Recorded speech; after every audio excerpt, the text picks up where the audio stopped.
Indians are getting married later than they ever have, and a result of which, dating for much longer.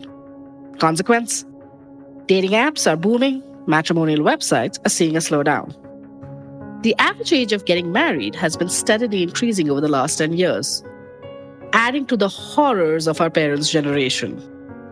The rise of dating apps is happening simultaneously along with the rise of dating fatigue, in addition to giving rise to problems such as safety issues, unsolicited pictures, untoward messages, and sometimes even social media stalking.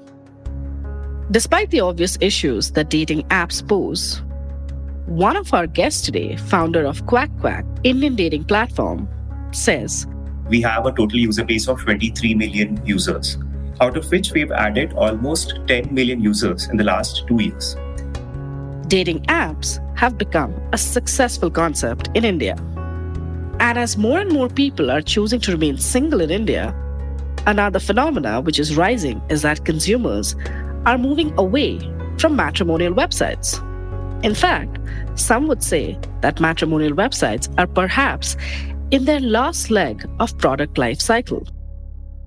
Our other guest, Meghna Srinivas, founder of Trustin, believes. So I think I was on all the sort of major apps. I definitely think it got very emotionally exhausting for me to spend 4 frustrating years on them. And I think since last year, I haven't been on a single app. Matchmaking never seems so frustrating and lucrative as a business at the same time. Dating apps have become a successful business model in the country. And these apps have managed to commoditize love in the form of unlimited swipes and matches, which in turn is leading to a very serious dating fatigue.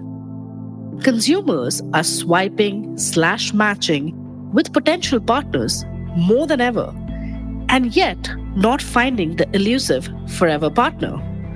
But they keep coming back to the apps, month after month, year after year. Unlike any other product, what dating apps are essentially selling is hope. And hope is fickle. You are listening to The Morning Brief, and I'm your host, Shauburi Das. And this Friday, we will discuss how commoditizing love is leading to a steep rise of dating fatigue among Indian singles.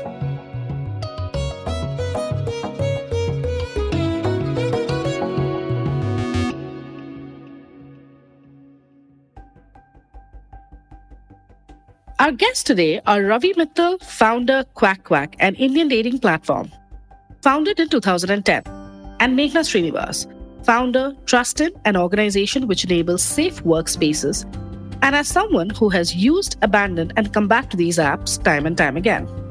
According to Statista, India's online dating market size is expected to become 585 crore rupees or $71 million by 2023. Majority of the online dating platforms presently active here are international companies like Tinder, Hinge, Bumble, and OkCupid.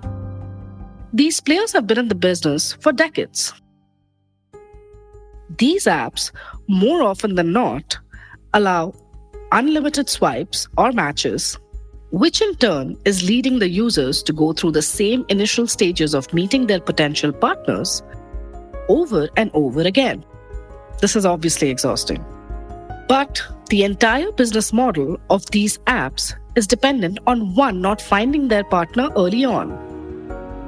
I mean, at the end of the day, if your user finds the one immediately, how will the dating app make any money? Is dating fatigue a deliberate byproduct created by the dating apps? Let's ask the questions directly to the founder of Quack Quack and understand the rise of dating apps and, consequently, dating fatigue in India. I wanted to start with the obvious one. If you could tell us a little bit about Quack Quack's business model, that would be great. Over to you.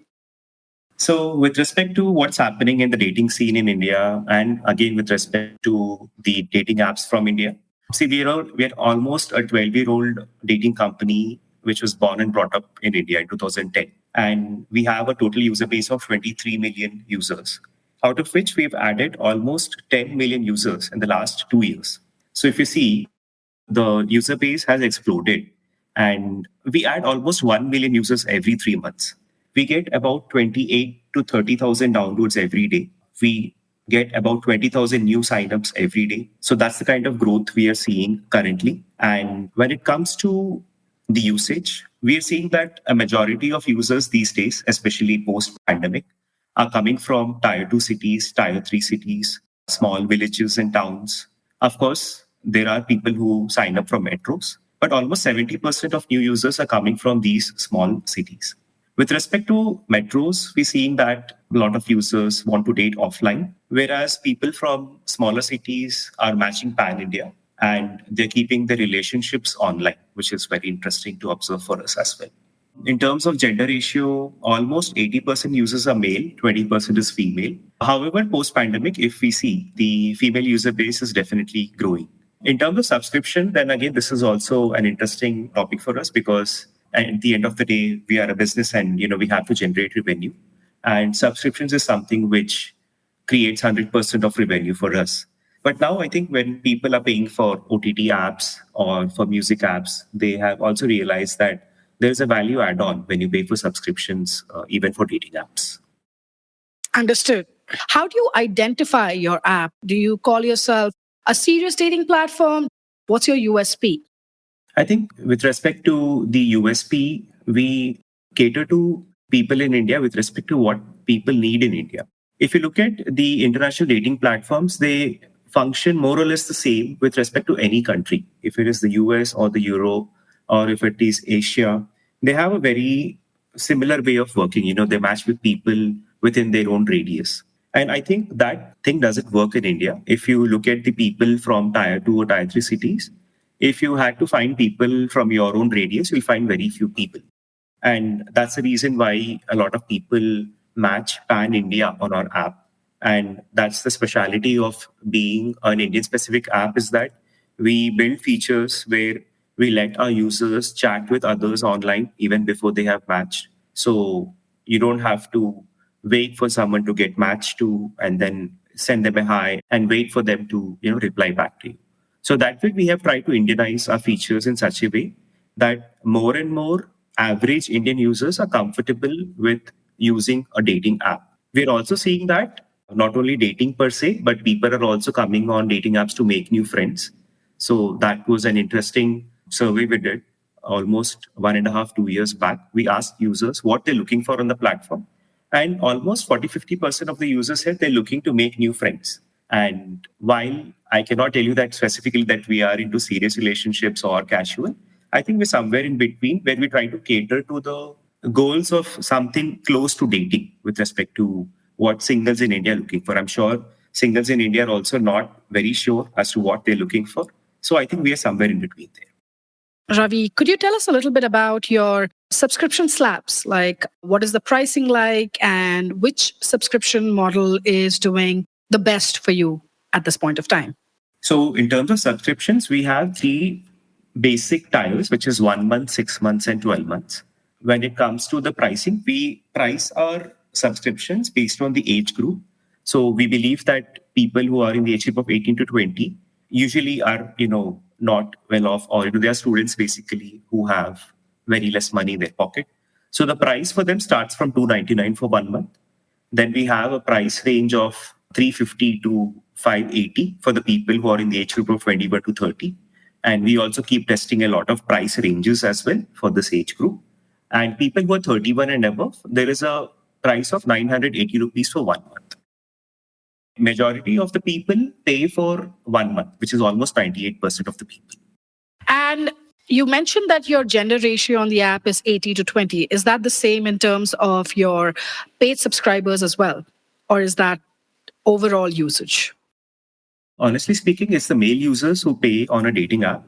We hardly find female users who actually pay for a subscription. So that percentage is going to be almost 0.001% or something.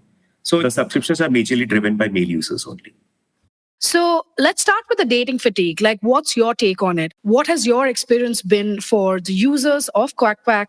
And why do you think consumers are coming back while this deep dating fatigue is setting in so obviously?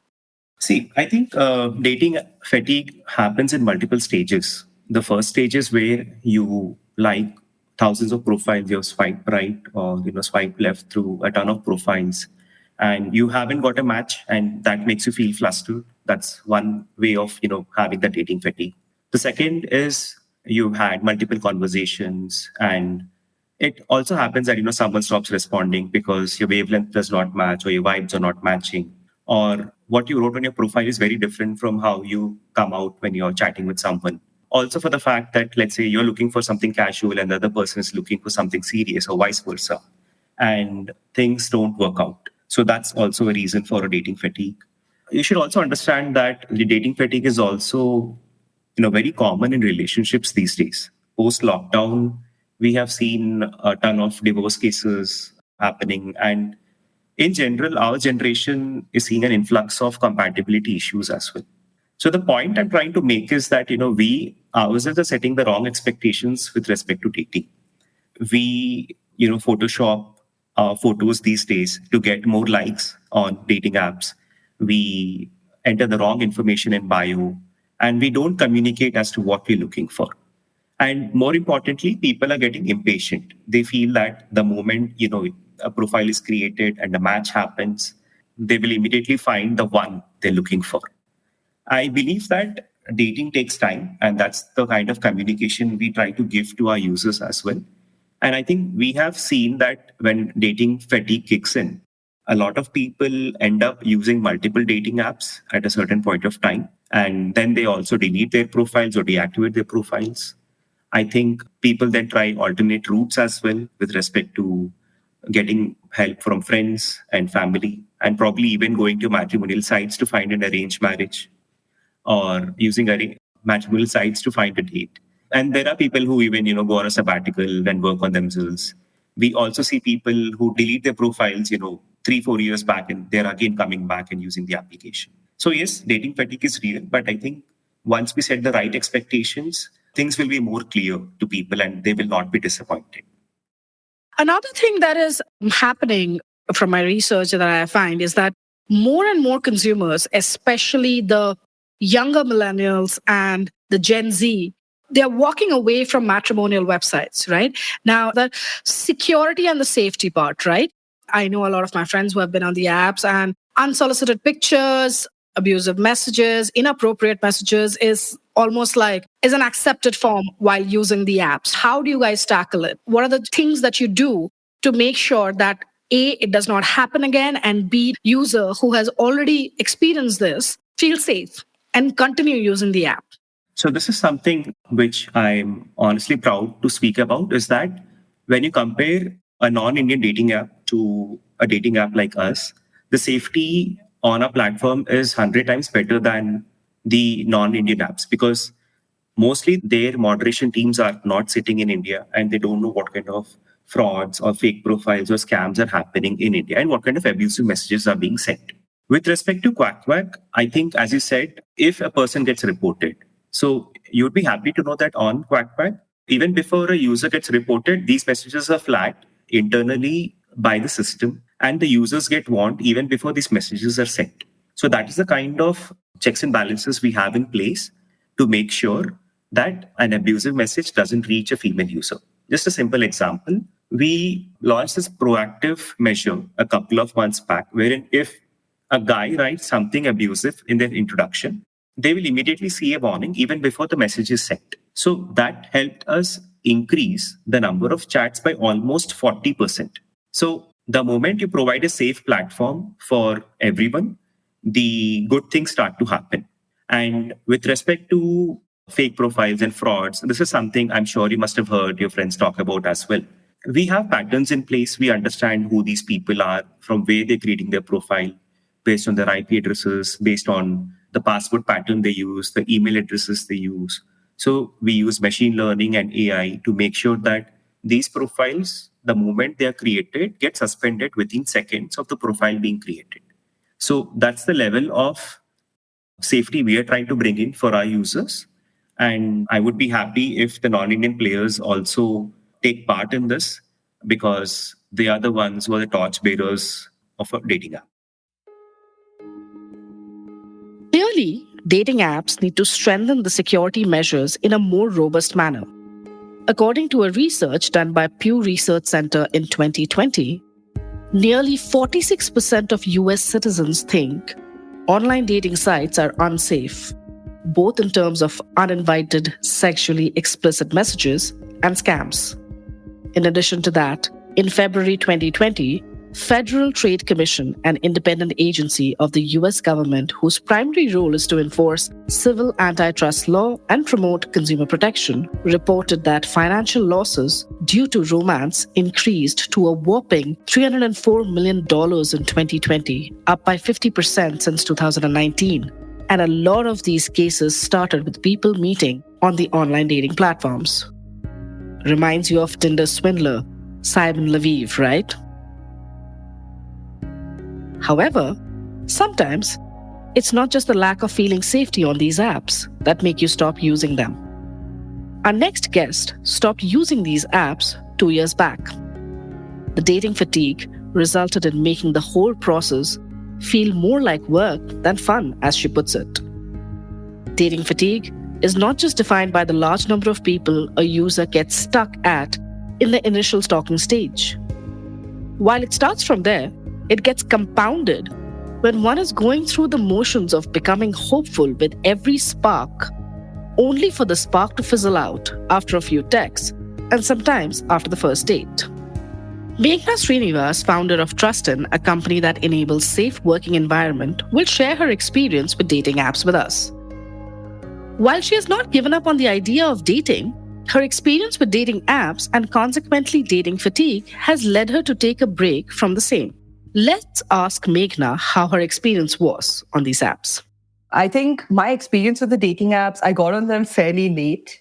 I spent a lot of my 20s chronically single, as my friends described me. And I think I stayed away from them for many years. But I saw a lot of my friends get into committed relationships in the golden era of dating apps between 2015 to about 17. So 2018 is when I got on them, spent 4 frustrating years on them. And I think since last year, I haven't been on a single app.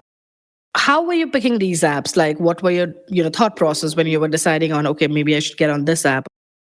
So I think a lot of these apps, Bumble, Hinge, Coffee Meets Bagel, it was more my friends recommending them to me. And also if my friends had good experiences on these apps, right? Mm-hmm. Surf Coffee also, I don't remember how it came on my radar. I think a bunch of people recommended it to me. It was pretty pricey. I think they charge a $12K flat subscription for about 3 or 4 months. And they set you up with, I think, at least 1 or 2 matches every fortnight. So I think I didn't have such a great experience. I mean, I spoke to some people who were fairly promising on paper, but it never really panned out. So really, it was the same thing as dating apps, but for higher fee.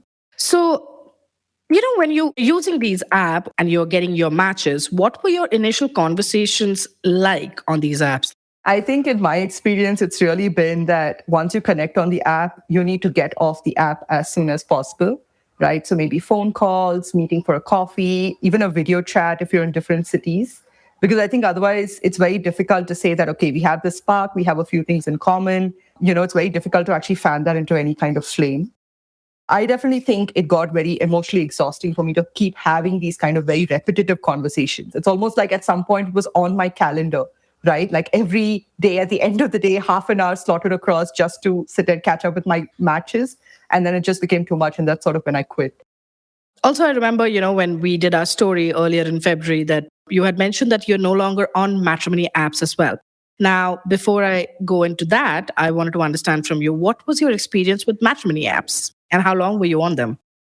Oh, that is a much longer and I think even more perhaps tragicomic sort of story. I think my parents have put my profile on all this Shaadi.com, Bharat Matrimony, Elite Matrimony, Canada Matrimony. There are just so many of them, right? For almost 10 years now.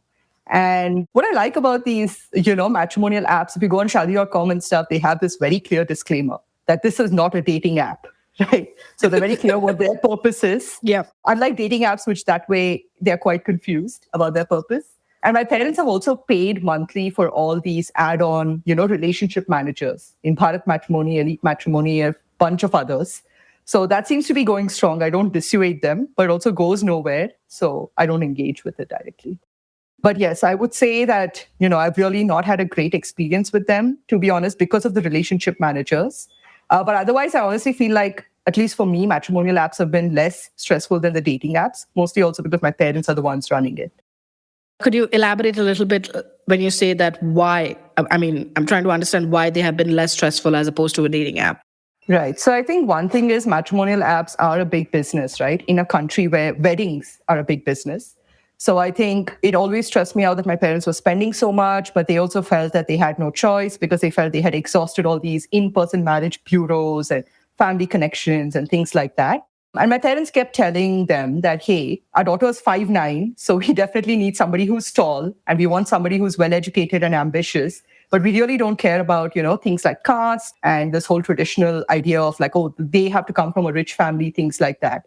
But for better or worse, I think these matrimonial apps, they have their own algo. And no matter what you tell your relationship managers, unfortunately, at least in our case, it did get disregarded. And there was one time that I got a little frustrated. They were not sending any matches. So I spoke to the relationship manager directly and she was extremely rude and condescending. She was like, it's not my fault you're not getting matches. And basically she was like, she outright insulted me where she's like, well, you're not slim enough. You're not fair enough. The usual, right? You're not young enough. At this point, I was 27. So I think I was very taken aback by that call. I definitely escalated it to her manager. And the next day I got an apology in my email. So I think things like this, I mean, I've told my parents, okay, if you want to continue going ahead, you do you, but I'm not doing any more of this because I really don't need this. But surprisingly, a lot of the matches that I found through matrimonial apps, I did have a better connection with them. I did have better conversations with them. So that was also interesting. I wanted to touch upon something you mentioned earlier that, you used to take out a certain amount of time at the end of the day, half an hour every day to get back to your matches, right? Now, that sounds like a chore. That doesn't sound like fun. What made you keep coming back? And what, if we have to talk about dating apps, since we are on the subject matter, what did it feel like to you? I think one thing, yes, dating fatigue aside, these apps are built to be sticky, right? It's the whole variable rewards thing. You might meet people that you've never met before and would never meet otherwise, right? Even within all these communities you're a part of. So I think that intrigue factor is always there. I think I tend to be quite an eternal optimist. So the dating apps were no exception in that sense. I also think that the pandemic has significantly changed how we date. Like earlier, these words like talking phase or situationships didn't really exist because it wasn't until the pandemic that we were talking to multiple people. There was a long talking phase because of COVID caution and you couldn't meet. And then because you were talking to multiple people, I think a lot of the situationship conversation also started coming around. So I think definitely the pandemic, at least in my view, changed a lot of dating on dating apps for the worse. Because up until 2020, I did think that I met some interesting people. There were a few short-lived relationships and they broke off for compatibility reasons, right? Which is very fair. So I think that is one big thing. The second thing is, again, like going back to the apps, I think it's also, so I turned 33 last week. So there are a lot of my friends who are married, in the process of getting married. Many of them have kids and things like that. So this is definitely something that you start realizing in your early 30s that, hey, a lot of my friend group is too busy, is too engaged. I can't really just take off on a vacation anymore and have company. So you start feeling a lot of this existential loneliness also kick in. And for better or worse, at least for me, I feel a lot of this biological pressure. Like I know I would love to have kids someday. So what does that look like? Because I definitely am clear that I don't want to be a single parent, right? If I can help it. I'm already a solo founder. I'm a single child. I'm like, I would definitely like a partner who will be an equal partner in this phase of my life. So I think this is something where I realized I was putting a lot of pressure on myself to find the perfect romantic partner. So I think the dating apps felt like the easiest way to do it. Yes, I'll ask people to introduce me, all of that, but that's going to take time. That's going to take a lot more network. So yeah, I think this is the big reason for me, at least. What's your take on the dating culture now? Like, how do you think this is panning out? Now, Gen Z is a whole different ball game, but as a millennial, how do you think this is shaping the dating culture? And do you think dating fatigue will become like a permanent fixture of the dating culture? I think definitely now, at least in online discourse, what I see in my friend groups around the world, this is not even just like endemic to India or any of the collectivist cultures, right? Even the individualist cultures are struggling with it perhaps even more. I think, again, the problem with dating apps is whether or not people realize it, it is a push towards people productizing themselves, in which case you almost become like a caricature of yourself, right? It's always about taking photos in different situations. You're trying to curate your best self. You have to write the funniest bio, and you are trying hard without appearing to try hard, right? So all of these in and of themselves are very draining. I think also what we need to understand is that when dating apps were new, and a lot of my friends who have found lasting love and relationships of the dating apps, they seem to have used the dating app, say in 2015, 2016, where it was very new. And they didn't have perfect first dates, but it was very much that, okay, let's go on a second date and figure it out.